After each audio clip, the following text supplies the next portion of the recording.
Въпросите, които ви измъчват, но не може да ги зададете. Хората, които искате да попитате, но ви е трудно да ги срещнете. Вече можете. Всеки ден. От понеделник до четвъртък в 18 без 10. Телефоните на телевизионен омбудсман са на ваше разположение. Звъните директно. Питате без заобикалки. Протестирате, ако ви излъжат. Само в телевизионния омбудсман по Пловдивската телевизия. Здравейте! Вчера си говорихме как изглежда България отвън, главно от Америка, и ви обещах подробности по темата от първа ръка. Дани Каназирева, председател на групата общински съветници, Обединение за Пловдив, познавате я всички, която беше в Америка. Бойко Борисов, като слезе от самолета, каза: България изглежда от Америка. България изглежда отвратително, разкрачена и така. Как изглежда? България, в смисъл, аз не искам да идеализирам която и да е друга нация. България е моята страна, аз я обичам, но истината е, че средата е адски отровна. Негативното отношение към всеки и всичко е взело връх. Апатията у хората съвсем основателно е все с по-нарастващи размери. Покупката на гласове допълнително отравя обстановката. Но истината е, че до някаква степен и ние допринасяме за това с пасивното си неактивно отстояване на своите права и това, че, как да ви кажа, в България има недостиг на лидери, лидери на мнение.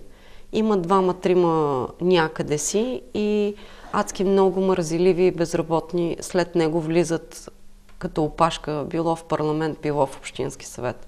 Докато ние не започнем да четем за кой пускаме бюлетина, докато ние не се интересуваме кой с нашия глас, кой къде отива, няма нищо да се промени. Ако не спрем да робуваме на тази политическа класа, която икономически се възпроизвежда от 20 години насам, защото дори в програмата, която участвах, тя е под общото название "Младите лидери на България", а всъщност беше в сферата на правосъдието, т.е. адвокати, съдии и прокурори от цялата страна. И един от моя въпрос е как се става всъщност млад лидер при тази отровна среда и медийна, и монополизирана от този икономически псевдоелит, който се създаде след 1989 година.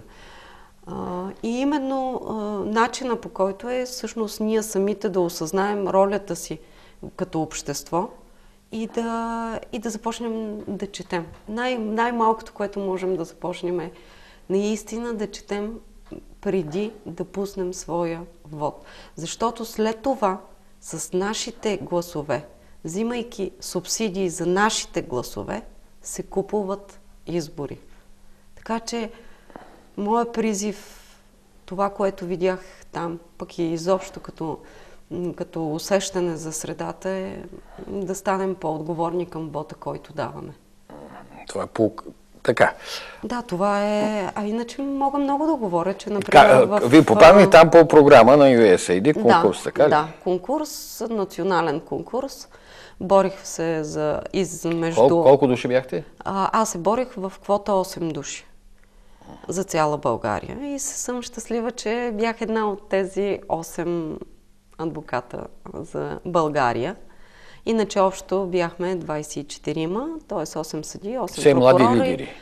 Млади професионалисти. Защото лидери викам 20, още лидери къде на България няма толкова. Млади професионалисти в сферата на правосъдната система.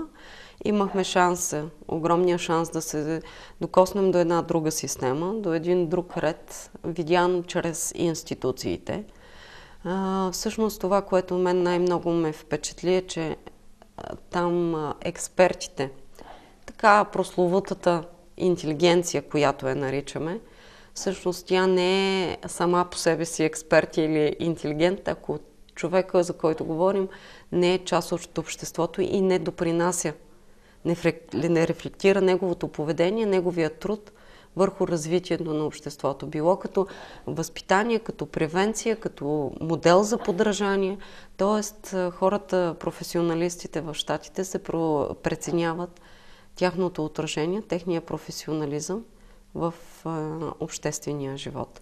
Това е много, много важен критерий за развитието. Тоест, носиш ли обществена полза? Точно така, точно така. Дали изобщо си ценен ти може да си най-великият експерт, но ти ако си ценен само за себе си, не си ценен за обществото. Или за своята партия, да кажем. Или само, за своята партия, няма значение, или за себе си, в случая в България повече всеки сам за себе си. Всъщност ти не тежиш толкова, ако не допринасяш наистина за развитието на обществото. Друго, което в смисъл тези две най-важни неща, които мога да изведа, е, че мързелив и необразован човек там не може да придобие власт. Което в България е много често и срещано. Тоест, може да има демокрация, но процеса дори на кандидатури е контролиран.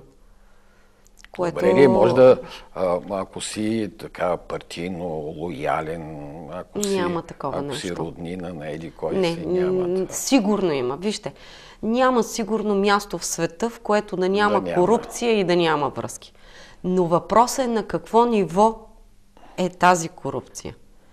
Ние сме на дъното, тъй като при нас корупцията и бюрокрацията задушава от най-ниското ниво, от чистачката на улицата, която се хваща и се кара да пусне бюлетина Хикс на изборите, до министър-председателя като парламентарна република. И там не може да не сте... Там корупция дори и да има, тя не засяга живота на обикновения човек. Там под удара на правосъдието попадат конгресмени, бивши президенти, съдии, прокурори. Просто няма недосегаем. Обществото знае интереса си и вижда къде отиват неговите пари. Данъци и такси. Като среда, като инфраструктура, като паркове и градини, като образование. Но, разбира се, слагаме едно огромно но. За да получиш всички тези ползи от всичко това, трябва да бъдеш работлив и креативен. Проблема в България е, че между мързеливия и работливия ги дели едни 200 лева.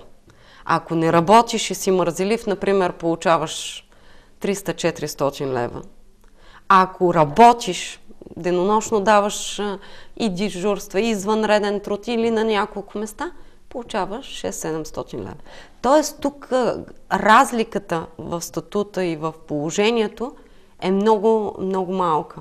Докато там е много тежко да си беден и мързелив. Даже е по-тежко, отколкото е в България. Много по-тежко. Но пък искаш ли да работиш? И креативен ли си? Не те ли мързи? Просто всичко е в твоя полза. Така е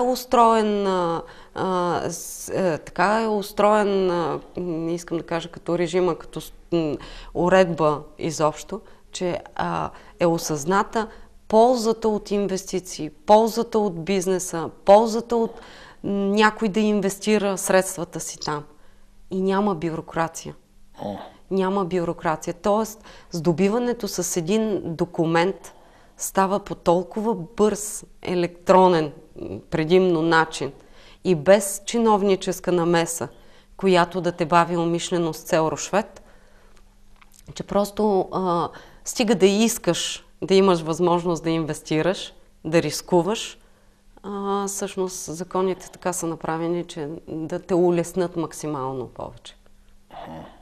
Дадахте много привлекателна картина на Америка. Знаете, че в момента българското общество е така, или в българското общество доста на мода е така антиамериканизма. Там да не са ви промили мозъка, да са ви платили нещо.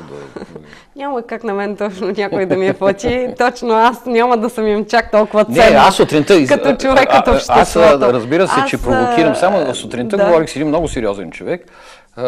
И той точно това се казва. Аз знам, че който се е върнал от Америка на специализация и след това американците го притискат и искат услуги. Абсолютно, нито някой ме е натискал, нито някой е искал. В смисъл, може би съм прекалено дребна на целия фон политически и така, за да някой да иска от мен. Аз дали съм там или в Европа, в друга развита страна, или ще отида в Швейцария, или ще отида в Великобритания, пак същото ще ви кажа. Просто това ще ви кажа, че няма нужда да откриваме топлата вода. Има модели готови, които могат да бъдат копирани и приложени в България, за да улесним живота си. Защото аз не искам моя син да замине и да учи там или където и да е другаде в Европа, а искам да израсне тук, да го възпитам тук и да работи за нашата страна и за моя си град.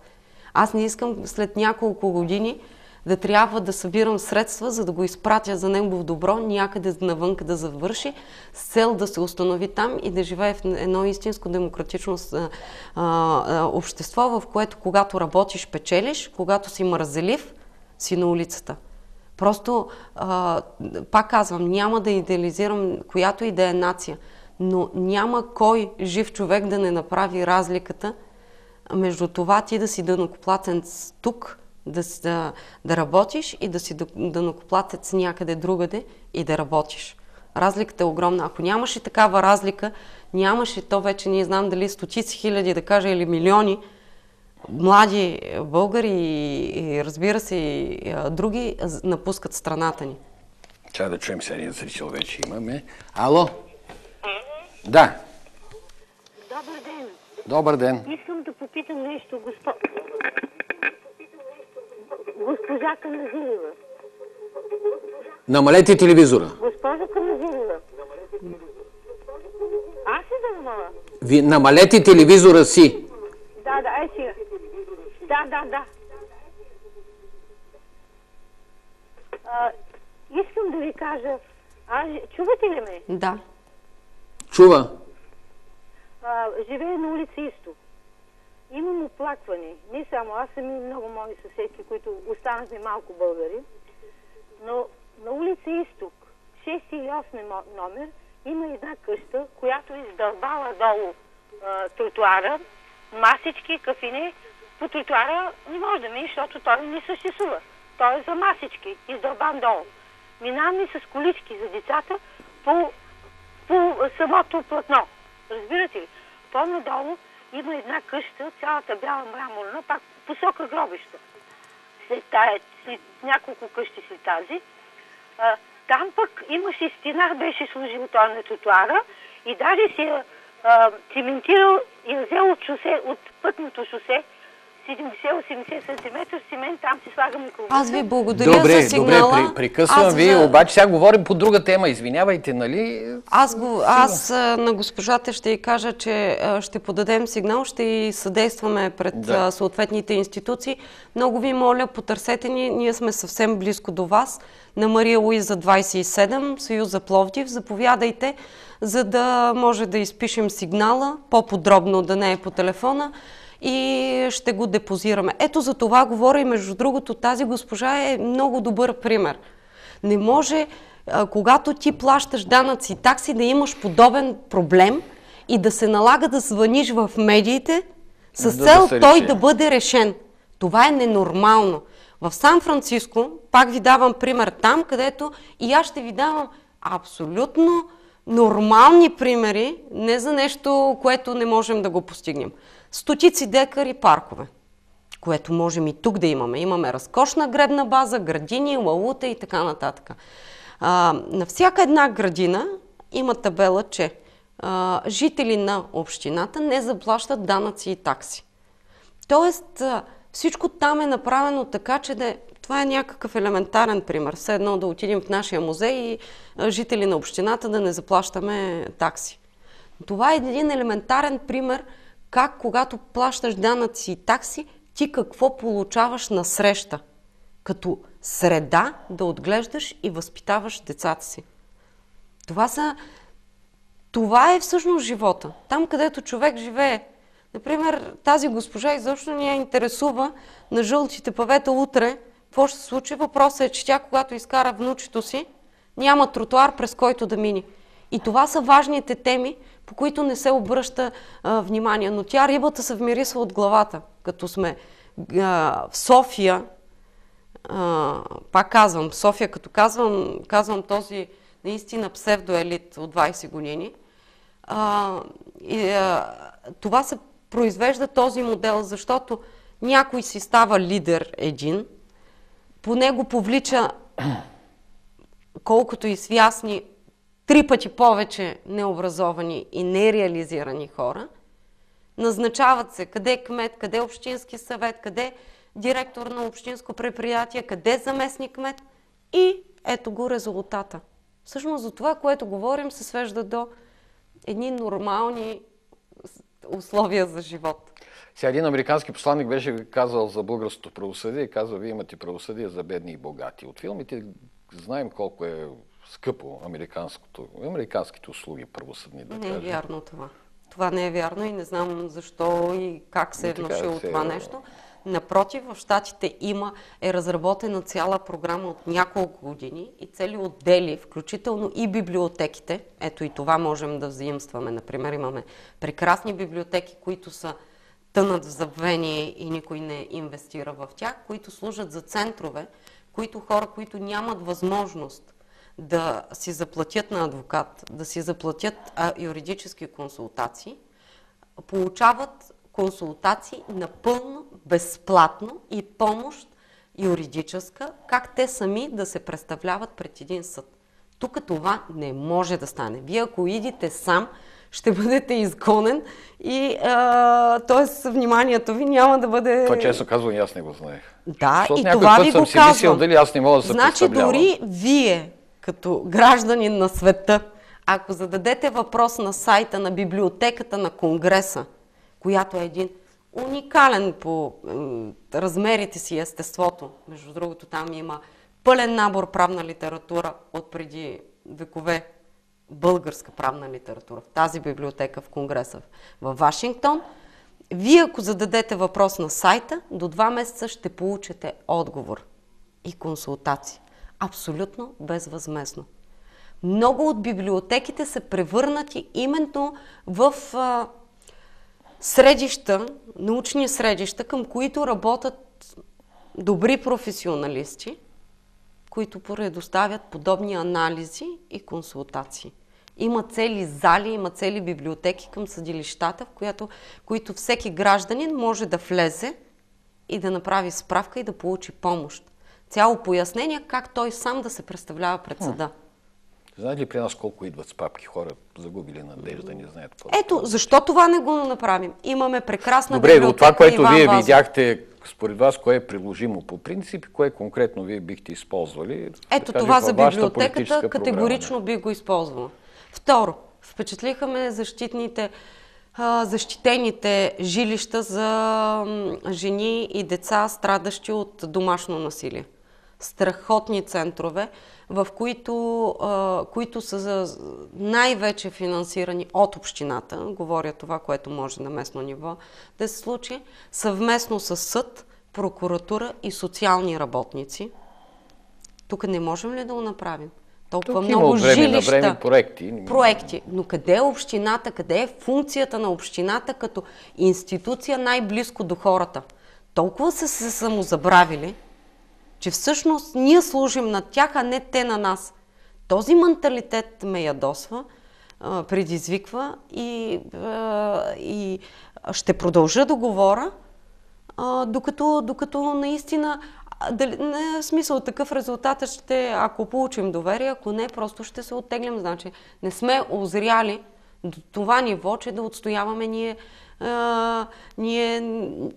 правата си. Не може да кажем този кмет, поне този направил там някакъв си булевард. Защо не видим на каква цена всичко струва при нас?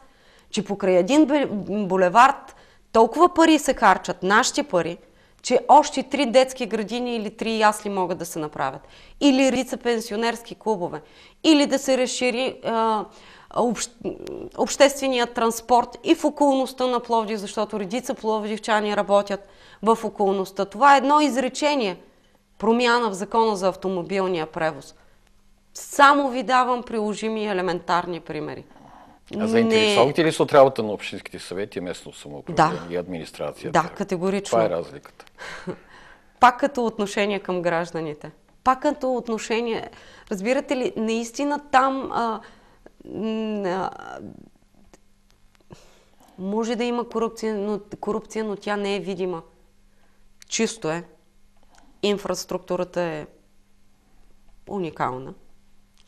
Паркове, стотици декара, детски площадки, градинки, обществен транспорт, плажове, където има чисти, без караванки, будки и фасове. Кажете ми, какво му трябва на човек? Вас да ни са водили на специални места и да скрият гетата. Да ви кажа честно, бяхме и в щати, които са доста, т.е. от средните, в които се казва, че там Денвър, например, в щата Колорадо е много пъти по-различен от един Ню Йорк. Сега българина трудно може да се обясни. Сега, аз при 15 години аз съм бил по подобна програма на USAID, подписал съм там данъчна декларация, знам колко струва едно такова гостуване на американското правителство. Аз го правя за втори път и първия път, когато бях, не съм гостувала на никой. Така че пак щях да ви го повторя. Не, въпрос какъв им е кяра на американците да харчат пари, да обучават чужденци? Какъв им е кяра? Бих запитал средния българин, нали? За мен ползата, която аз лично имам, е, че първо, като и преподавател, вие знаете, че защитавам и докторска степен и смятам да продължа да чета лекции, да водя упражнения все още към настоящия момент. Бих вложила всичко от себе си на младите ми колеги юристи, да им представя една по-разчупена система на отношения съд, адвокат, клиент, гражданин. Това от една страна говоря лично за мен.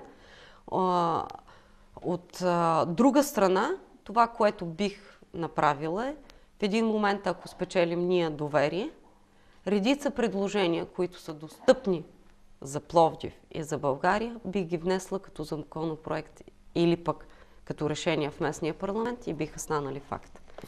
Здравейте! Ало? Да. Добър ден, другарю Тодоров. Добър ден. Приветствам ви, че сте поканили госпожа Каназирева.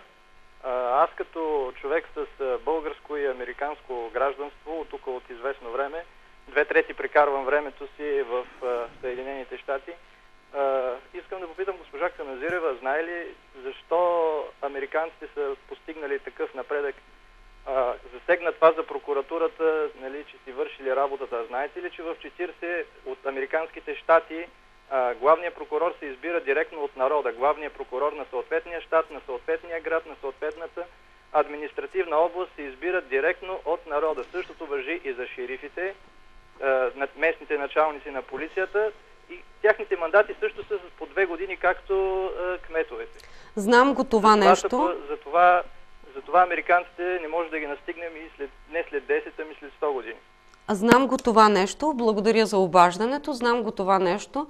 И за да го потвърдя, в моята дисертация като докторант по конституционно право, която вече ми е завършена и чакам дата за вътрешна защита, т.е. е готова от близо 2 месеца, всъщност един от приносите, научните приноси и моите предложения за промяна в законодателството е именно въвеждането на изборност както на прокурор, така и на окръжен съдия за даден регион. Защото докато не свържим действащите институции с хората и техния живот, няма да се оправим. Но, от друга страна, пак казвам, докато не спрем да се кланяме пред политически лидери, там на жълтите павета, които никога никой няма да дойде тук в Пловдив да реши нашите проблеми, няма да стане това нещо. Няма докато... Защото и изборни да ги направим, ако гласуваме пак под строй като овце, без да четем за кой да гласуваме, пак ГЕРБ или БСП или ДПС ще си назначат и съдия и прокурор. Въпросът е да осъзнаем ние нашата важност, всеки един по себе си и отговорно да пускаме нашия глас, а не с субсидиите, сигурно много наивно звучи. Не, аз точно това си мисля. Колко е простичко да го разберем, а не можем сигурно да го... е много наивно звучи, но се ядосвам, защото сме малък народ, все пак имаме капацитет. Не знам защо толкова сляпо робуваме на някакви си лидери там, където ни им пука за нашия град. А всички хора трябва да осъзнаят, че нашия живот и на децата ни, поне до 18 годишна възраст, минава в нашия град. Добре, споменахте за вашите предложения за промени в изборния кодекс, говорили сме за тях, но в новата обстановка ще имаме повод да ги коментираме, но преди това реклама, след 2 минути отново сме заедно. Реклама. Не сменяйте канала.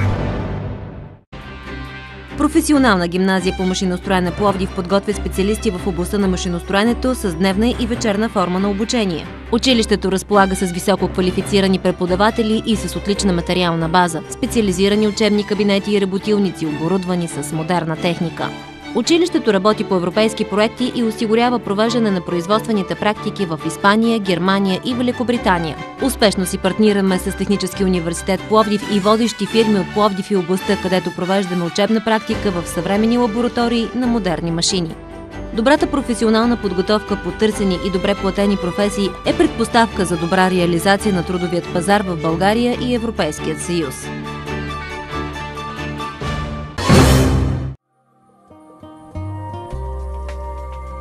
Десет години Рила.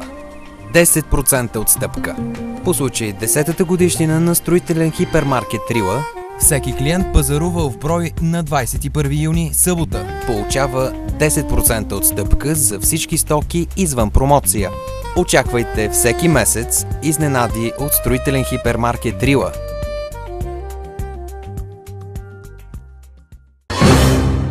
От какво се нуждаем всеки ден? Споделяне. Глътка въздух. Миг спокойствие. Здраве. Сила. Решителност. И капка любов. Капка по капка. Радост от живота. Ден след ден. Чиста вода за всички. Трапезна вода Парти Айсберг от Парти Клуб. Благодаря ви, че не сменихте канала.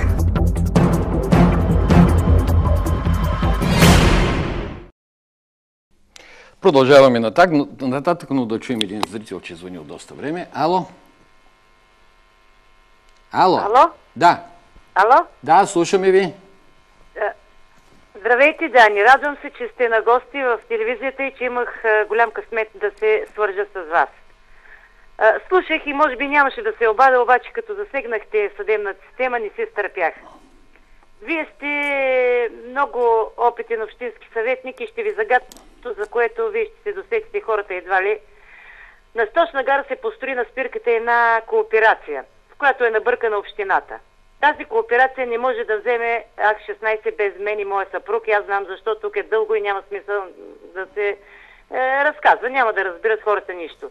Заради тази сграда имам 5 присъди наказателни за хулиганство. За това, че в собствения си двор аз направих всичко възможно багера да не започне да копае тая дупка за кооперацията, защото знам всичко. Каквото те ми е нужно. По-точно знам нужното за това нещо. Не се спряха при това, дори когато са видяли, че аз съм изпаднала в депресия, защото сега ако аз бях в депресия, нямаше да проведем този разговор. При една жестока депресия, която ми се отрази адски зле, но се радвам, че сама се измъкнах от дупката и знам вече какво е депресия и какво е стрес. Въпреки всичко, те са продължавали да ме съдат и нито помна членове, нито алинеи, само знам хулиганство и така нататък и знам какво се е случвало, естествено. А преди това съдебната система прави тотално няколко грешки, за да стигна до тази депресия, защото истината е, че тези хора не са много виновни, отколкото самата система и Цацаров, който е сега в София. Той човек, само ако аз изкарам моите доказателства... Много дълго, извинявайте. Извинявайте, много дълго стана. Ако нещо смятате, че може да допълни госпожа Каназирева, разбрахте. Ами всъщност, госпожата, аз разбирам това, което иска да ми каже между редовете. Това не е единствения случай. И точно това говорим за срастването на политическата власт и задушаването от нея на обикновения човек, този, който няма други начини, освен да опре до съдебната система, за да отстоява своите права. Точно за това говоря за събуждането на обществото, че всеки от нас зависи как ще бъде устроено. И за строежа на въпросната кооперация, и за строежа на редица още кооперации. Вие го знаете, какви срамни изникнаха със съмнителни строителни разрешения. А на други колко строителни разрешения се отказват и се бавят документите да бъдат издадени. Дори ако щете вземете архитектурно решените цветове на сградите, което безумие никъде го няма, синьо, червено, розово и бембяно, което е най-елементарното от една местна власт да определи тоналността на дадена улица, за да изглежда тя чиста и приветлива. Това са все елементарни неща, които зависят единствено и само от компетентност, от образование, от характер и от, разбира се, воля да ги приложите и да не се страхувате. Не говоря за някакви велики неща, които едва ли не ние никога не можем да ги стигнем.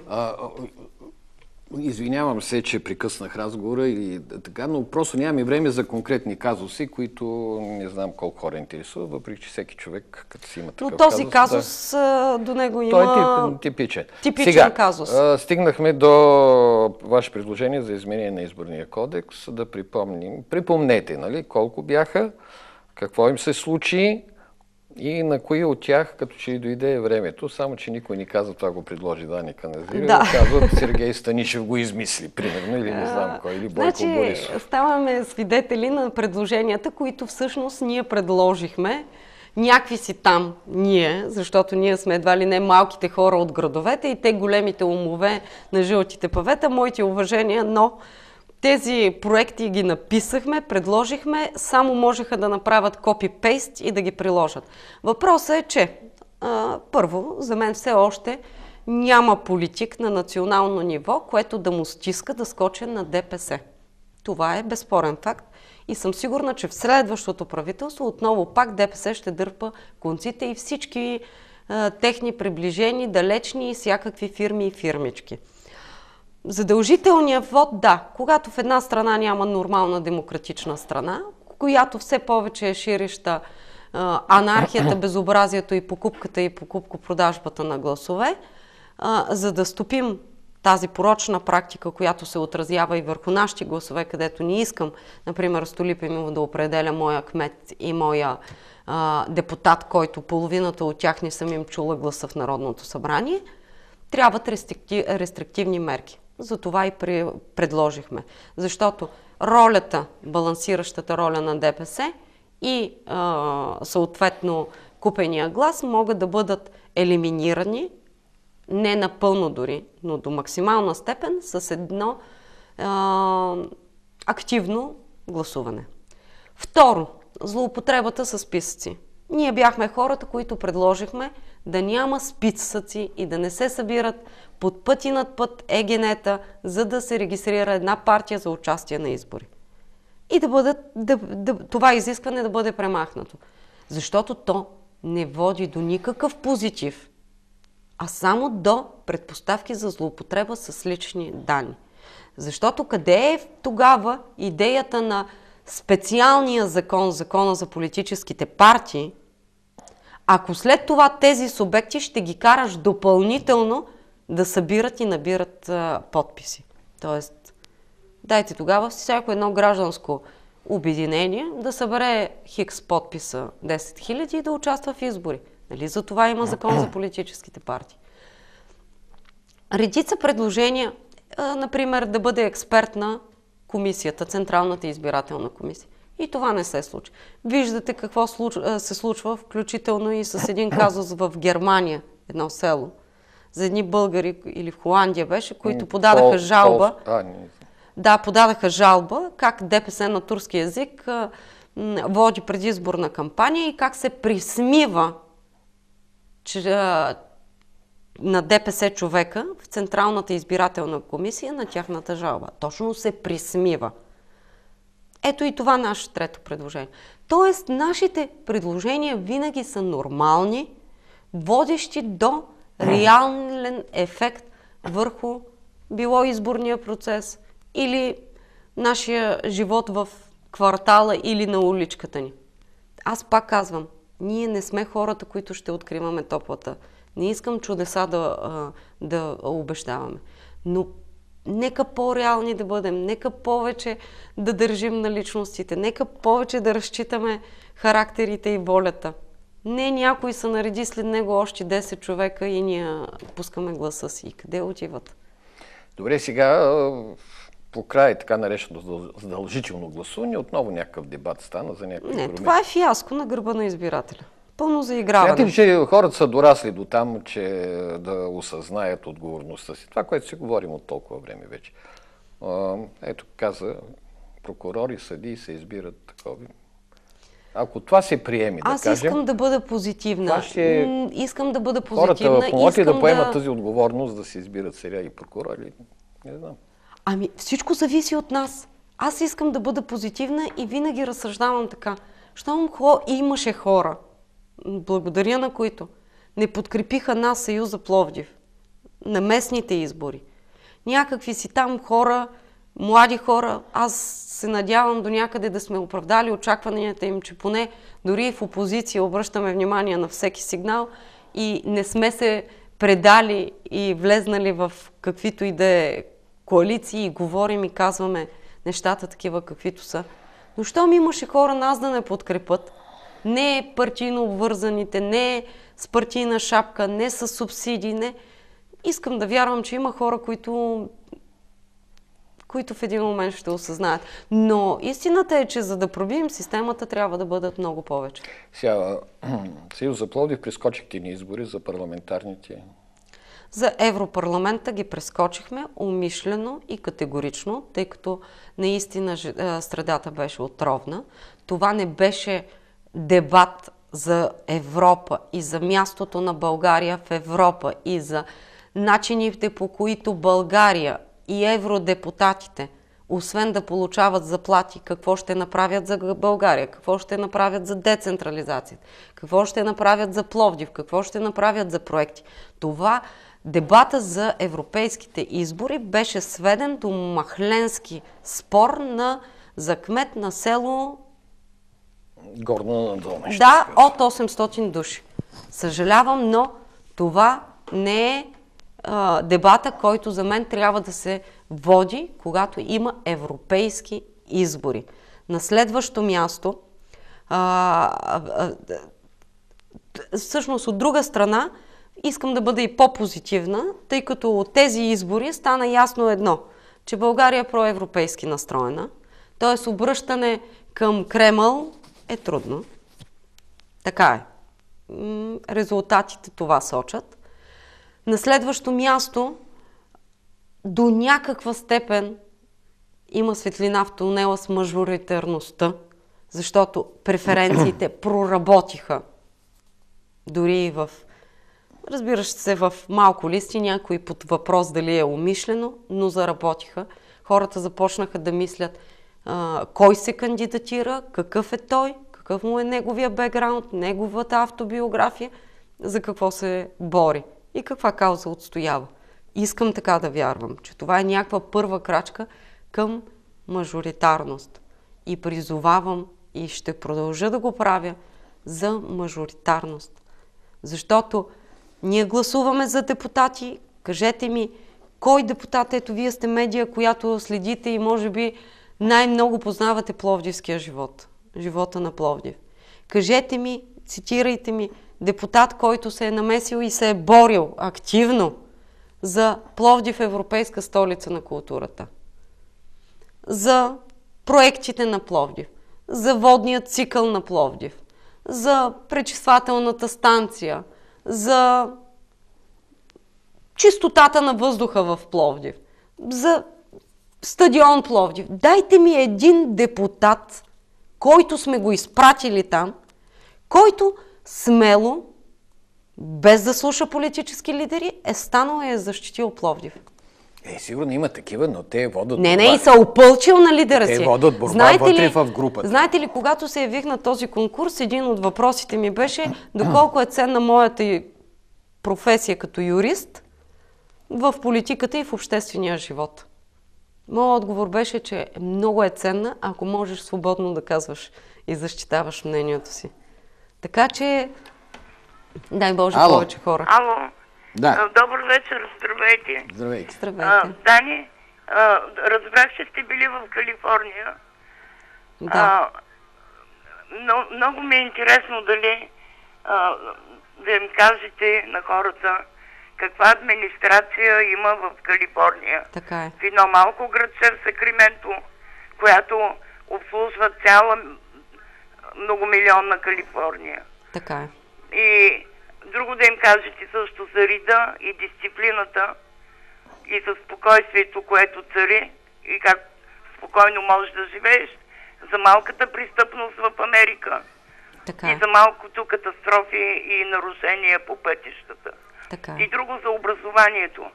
Значи един гимназист, те държат САТ, нали, изпит, който издържи с отличен САТ, то вече университетите се надпреварват да го канат.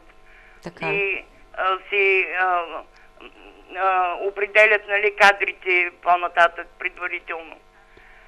Изобщо, кога ще ги стигнем американците? Добре. Абсолютно е права госпожата. Благодаря за прекрасните акценти. Като каза Сан Франциско. И като вие ми казвате там какво се е случило, че аз така говоря. Аз пак ще ви кажа най-елементарните неща. Транспорт в Сан Франциско. Ако видите трамваите преди стотици сигурно години, как не само функционират и са един от основния начин на превоз в града, но те и привличат туристи и са атракция за града. Чистота, бюрокрация. Как да създаваш бюрократични пречки? Те не могат да си представят как така някой иска да си изхарчи парите в твоята страна и ти ще му създаваш пречки и няма да му вземеш парите. Това не можете да го обясните. А имат ли синя зона и пазванти да с... Не видях синя зона. Антипаркинг колчета навсякъде? Не, няма такова нещо. Има наистина правила, строги правила. Няма рушвети, няма корупция на ниско ниво. Пак казвам, дори и да има, тя е на толкова високочина, с вас хората няма да ни интересува. За престъпността е права госпожата. В Ню Йорк, например, това, което ми направи впечатление, че съда работи от 7 сутринта до 1 през нощта. Няма събота, няма неделя. До преди 1 година е било 24 часа в денонощието. И раздава само мерки. Само в Манхатън между 120 и 140 човека са арестувани на денонощие. Няма домашен арест, няма подписка. Гаранция и арест. Има частни затвори, защото са много задържаните. А това 7 години дело да се влачи, имат ли ти? Не чух. Или то ще е с такъв обществен интерес, че... Но там всеки получава наказание. Включително и съдии, включително и конгресмени, включително и корпорации, шефове на корпорации и така нататък. Ако си известен футболист, спортист, шампион... Вие знаете и делото Уотъргейт, което беше знаково за Никсън, президента Никсън, който всъщност... Но вижте, съдебната система там е наистина независима. Там един съдия е с такова самочувствие и с такъв авторитет, че няма политик сигурно, който да му седне. И пак казвам, сигурно и там има корупция.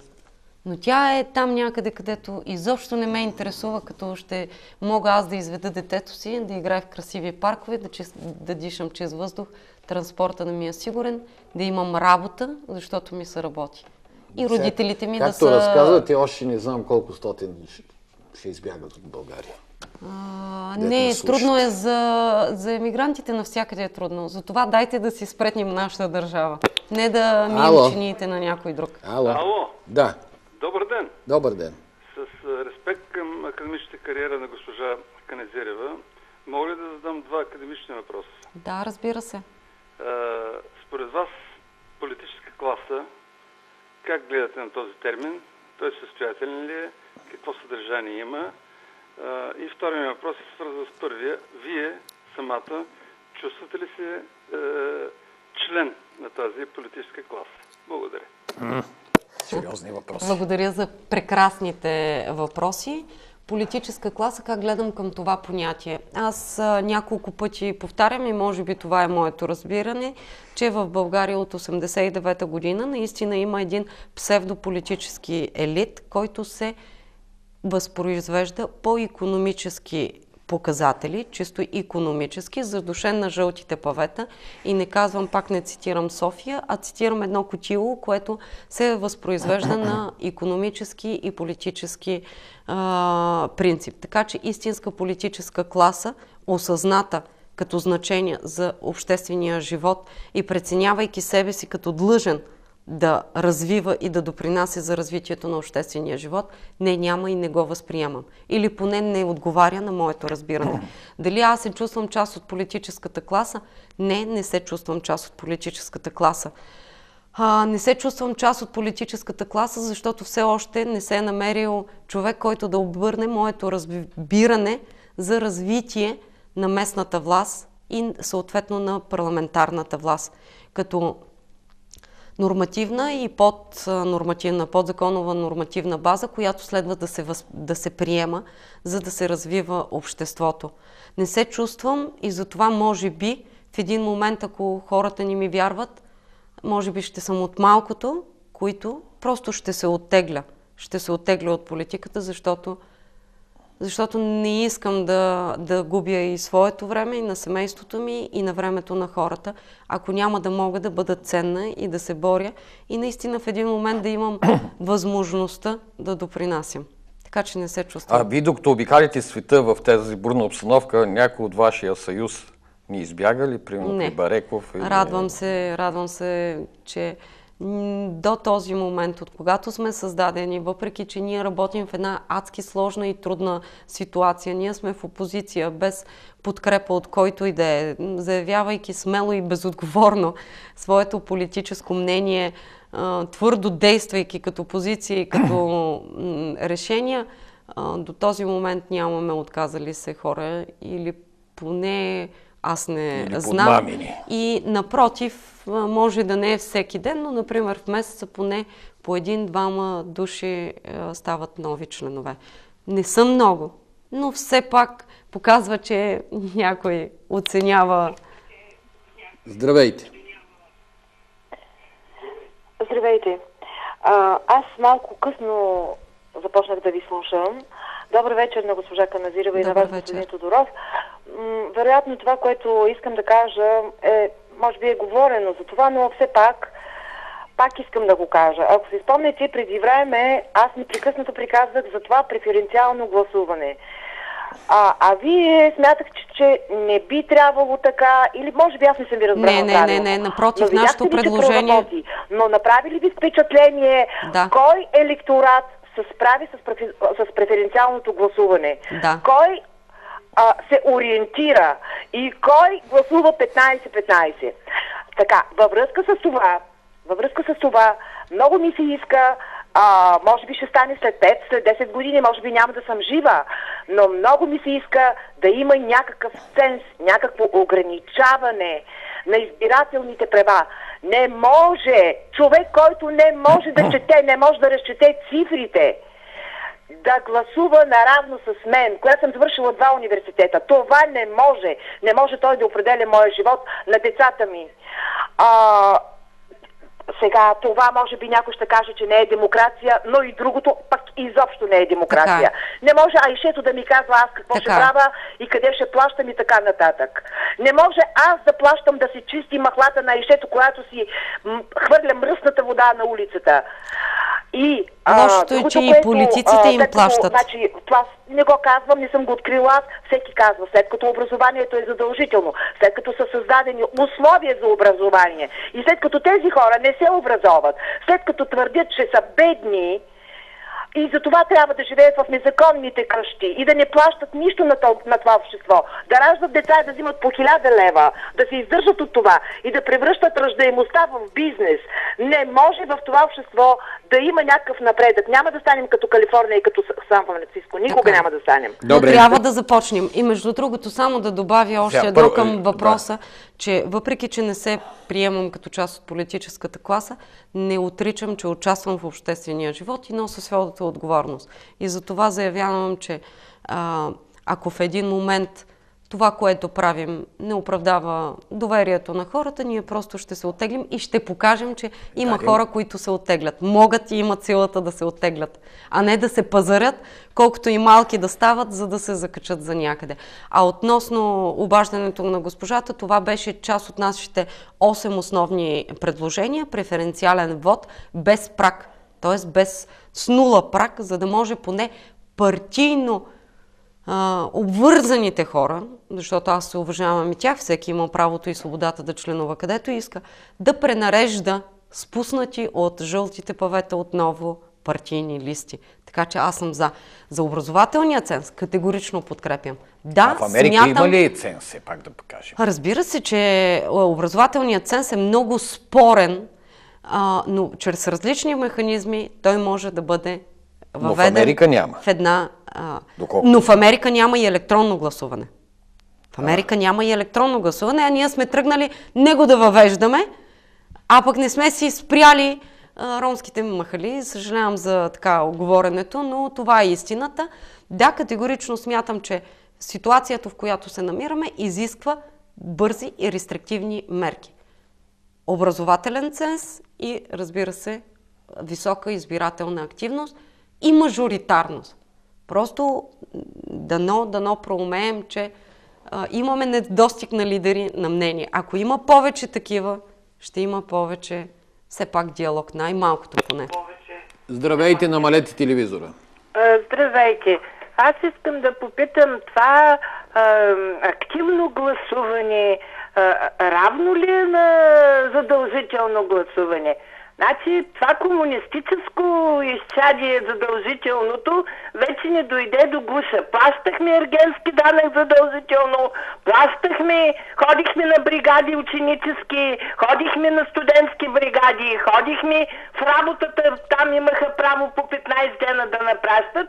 И каква е свободата на личността, като те карат задължително да гласуваш? Добре. Нека да направят така, че изборите да се признават, когато са гласували по 50 плюс 1, което значи, че партиите да предложат на хората и да ги изведат с можещите... А защо говорите само за партии? Говорете за личности. Значи, първо, наречете го както искате. Дали ще е задължително, дали ще е активно, хора, наречете го всякак си. Високата активност няма да дава шанс на купените гласове да определят бъдещето и нашето, колкото и клиширано зазвучи, и на нашите деца. На второ място, моля ви, спрете да говорите партиите. Дайте да минем към говорене този и този. С имена, с авторитети, с автобиография и с личности. Това представлява мажоритарния вод.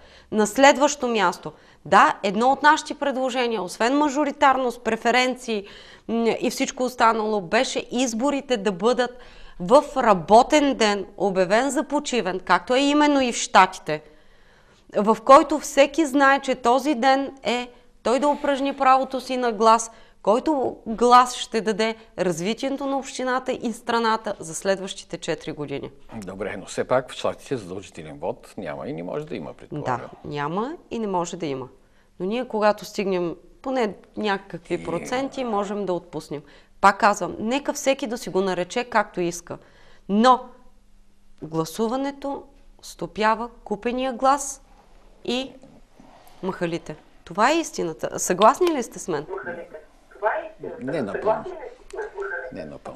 Защо? Здравейте. В смисъл тежестта на гласовете... Госпожа Каназирева, тъй като никой не ви задава въпрос като общински съветник.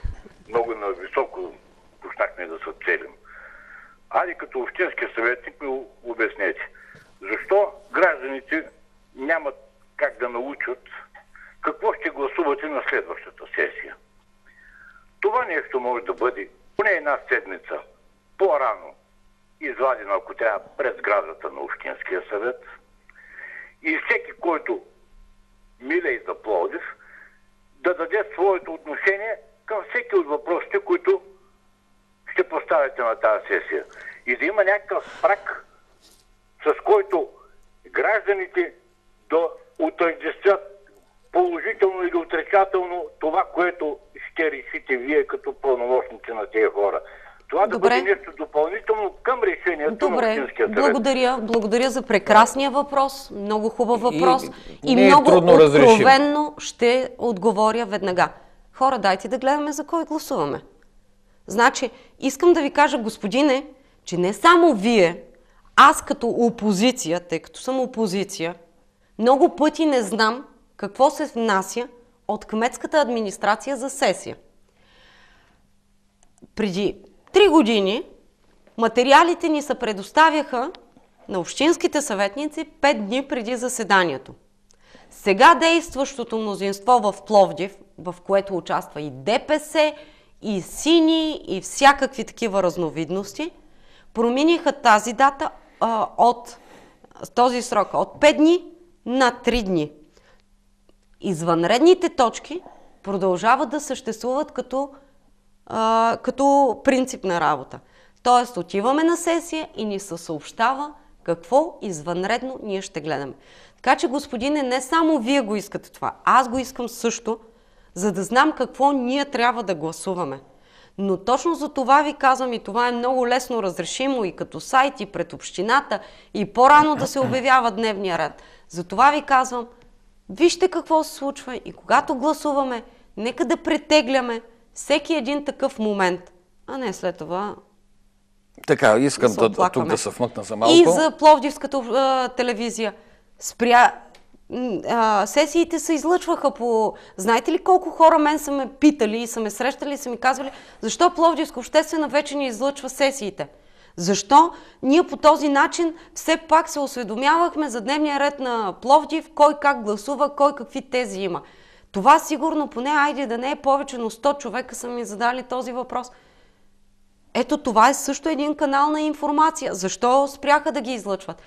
Всеки случай аз не съм разпоредила да се излъчват. Не са не изгонили. Така, значи това са демократични способи, които могат да действат и които съм за да ги внеса и да ги подкрепа. Категорично имате моята подкрепа.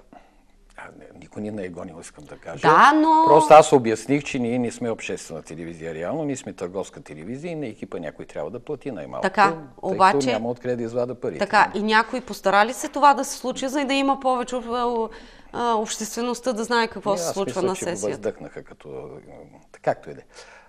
Искам да кажа, че ние получаваме 3-4 дена по-рано и дневния ред и всички го качват в сайтовете 3 дена по-рано. Деня на сесията в никой сайт почти го няма. Става дума хората, които не могат да ползват. Извънредните точки говорих. Те не са чак толкова много, нали, трябва да си признаем. В сравнение с предишни мандати. Ама нали, нека да ни се Добре, сравняваме. Въпросът е, че най-елементарното, който няма интернет, някъде да се окачи пред общината и пред Общинския съвет 3 дена по-рано. Аз пак смятам, че 3 дена е малък срок. Не знам. Сигурно е. Но доколко спомням, това съкращаване стана, за да се намалят извънредните точки, но те пак остават. Да. Въпросът не е само до информираността, въпросът е, че няма никакъв механизъм и 10 дена по-рано да се обявят, да се сондира, как се казва, общественото мнение, или да има една кутия да събира някакви мнения и всъщност, може би така е по-удобно на мнозинството, да няма. Последен зрител и свършваме. Ало! Бързо, че ни дават знак, че свършихме. Добър ден. Аз от доста време се опитвам, а не мога да свържа, защото имам много желаещи явно. Слушам цялото ви предаване с интерес и ставаше въпрос за един значителен пловдивчанин, който е направил нещо за Пловдив в парламент. Значи мога да посоча такъв. Това е доцент Кирчо Атанасов, бившия директор на Обединена математическа гимназия. Сега за мен аз го познавам добре, защото съм бил възпитаник и знам какво представлява и като специалист, и като човек, и като интелект, и въобще и като всичко останало, и колко е направил той и за медието, и за информационни технологии, и за ученици, които медали взимат по чужбина и така нататък. Просто в тесно специалност, която той си има. Всъщност за това. Добре. Но всъщност, откакто си в парламента, той както е сега в момента в последния парламент, не съм го видял да стане и да каже нещо, както каза госпожа Каназирева, в смисъл нещо за Пловдив, да защити някаква голяма теза, голям въпрос и така нататък. Явно този човек може да сложи, да кажем, една голяма част от депутати в джоба си, малкия. Но явно партийните структури там в самия парламент не дават такива изказвания свободни на своите участници и ние им разрешават да говорят на теми, които не са от полза тясно партийна и да кажем не само тясно партийна, но и в зададения момент и за дадения случай.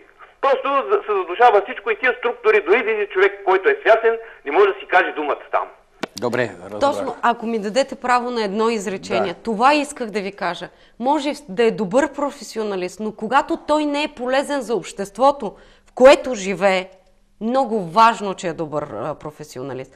Аз искам да чуя дебат за Пловдив от трибуната на Народното събрание. А може би системата всъщност обезличава в някаква степен или ограничава? Да, защото такива хора... Смисъл такъв...